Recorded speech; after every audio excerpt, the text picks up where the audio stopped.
Good evening.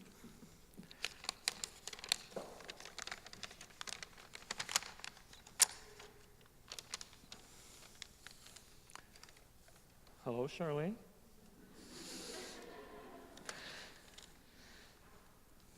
It's a great honor to introduce Shirley Daventry French to you and to say a few words about how important she is in our greater yoga community and certainly in the Iyengar community. Some of the words I will use are hers, and probably those are the most interesting ones. She writes, "My studies of yoga began in Victoria, as many in the West began looking to the East for solutions to their dissatisfaction with life." She goes on to say that she was not seeking fitness, but merely to change her life, and thus began a lifelong search to change her life and know herself. This embodies the principle that we've heard the speakers before, that yoga is not only about doing, but increasingly about being. So I'd like to give you a few ideas about some of her early history.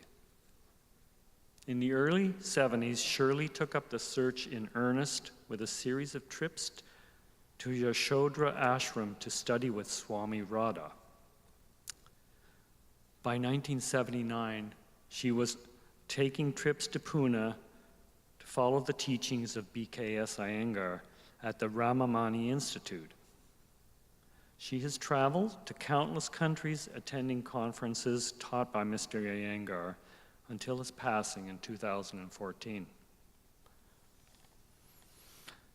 Over the last 40 years, Shirley has accomplished a great deal. She has continued to deepen her own practice and touched countless other students and teachers on her journey. She has founded a thriving yoga center in Victoria. She has raised a family and been a guiding member of the Iyengar Yoga Association of Canada, Association Canadienne de Yoga Iyengar, as well as maintaining strong connections with senior teachers all over the world. Shirley touched my life as well with her support and encouragement when we planned a trip to study in Pune. She provided a letter of introduction to Mr. Iyengar that resulted in my meeting him and being granted an interview. This was a high point in my life. Shirley has done it all.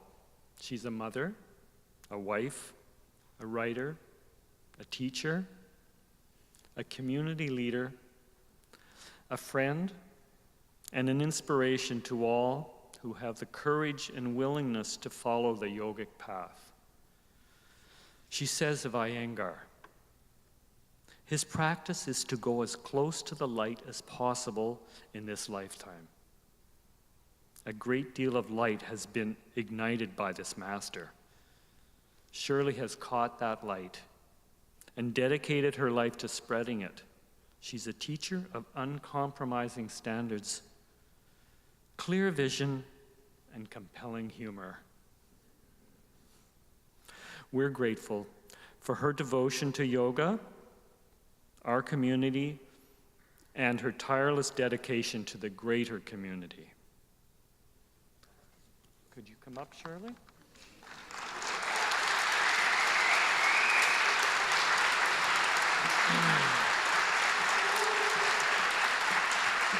Oh.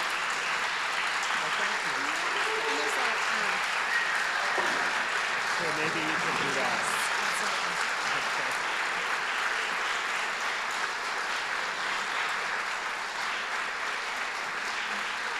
There you go.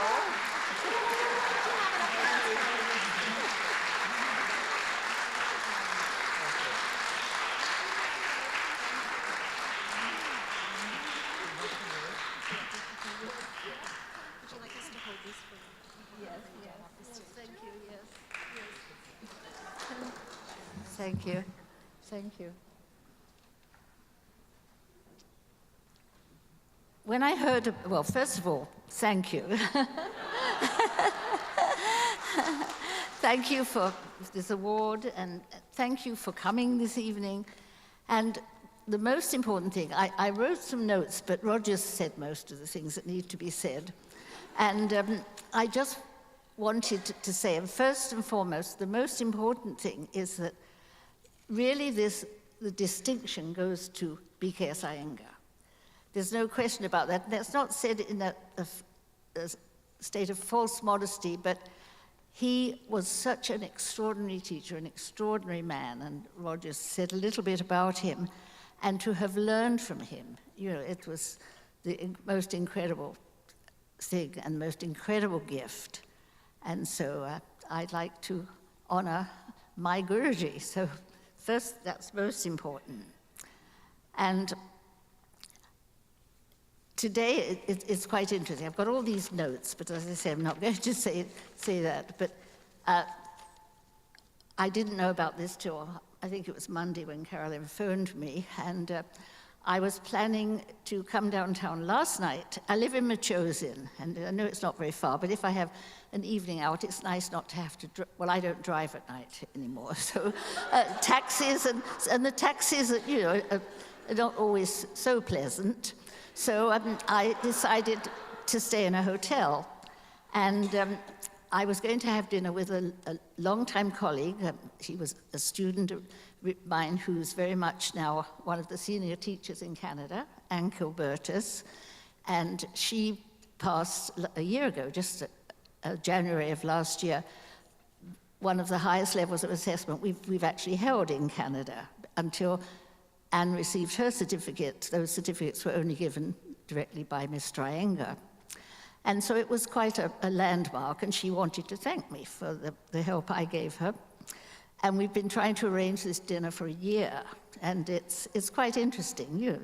It's very auspicious, really. I think that last night we managed to have dinner and have a lovely evening together.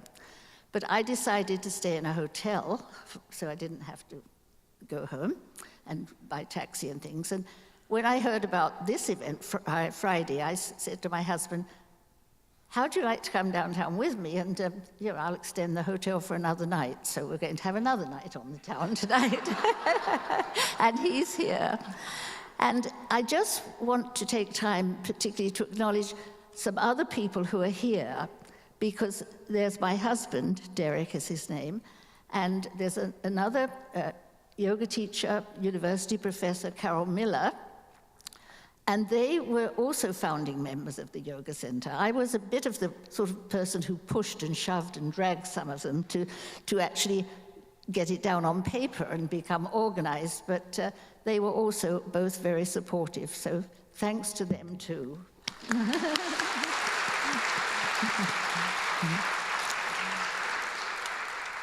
And the speakers tonight have already brought up the fact that we're the community fact, of course. This is very much in evidence here tonight. And that was one of the things that B.K.S. Iyengar and my first really serious yoga teacher, Swami Radha, taught me, the importance of community, that these teachings, if you're lucky enough to have understanding, to have opportunities, to have wonderful teachers yourself, that you practice, you study them, you integrate them, and then you pass them on and you share them with others. And very much letting the light come through you. Both Swami Radha and Mr. Iyengar would have said this. This is the secret to teaching well. And I've been fortunate, some of the people who've come to study with me and then who went to India for themselves to study from these teachers, and that they're carrying on the work at the Iyengar Yoga Center now. I just pop up every now and then and do something, and sometimes say something, and sometimes they get a letter from me saying we need to have a meeting, to one or two of the senior teachers, and I think they all think, oh God, not again. But they're very courteous, and the most important thing is they're carrying on the work, and it doesn't need me, and that, believe me, it's not in a false sense of humility, but really and truly, the work people have trained, they've trained with me, they've gone to India to have their own training, and they're carrying on the work, and it doesn't need me. So it's a rather nice time of life for me, that I can just go in and sort of smile and say a few words, or do a little pranayama teaching and some philosophy courses that we have. Not courses so much as discussions and chanting or whatever it is. So it's quite a pleasant life out there in Machosin, and coming into town every now and then. And today was interesting because I was asked to give a little interview on CBC. It was very brief, and but in the process to make that interview, you know, several people, Carolyn and others, and you know, they look at the bio for me, and then they say, "And you're 86."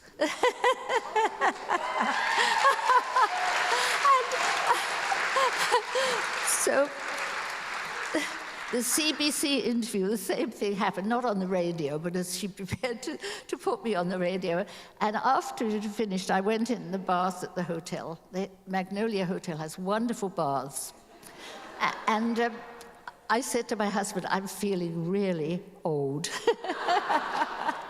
But coming here tonight and seeing all these faces, lively faces and involved faces of all ages, and many of my own colleagues and friends, and has been an absolute pleasure. Thank you.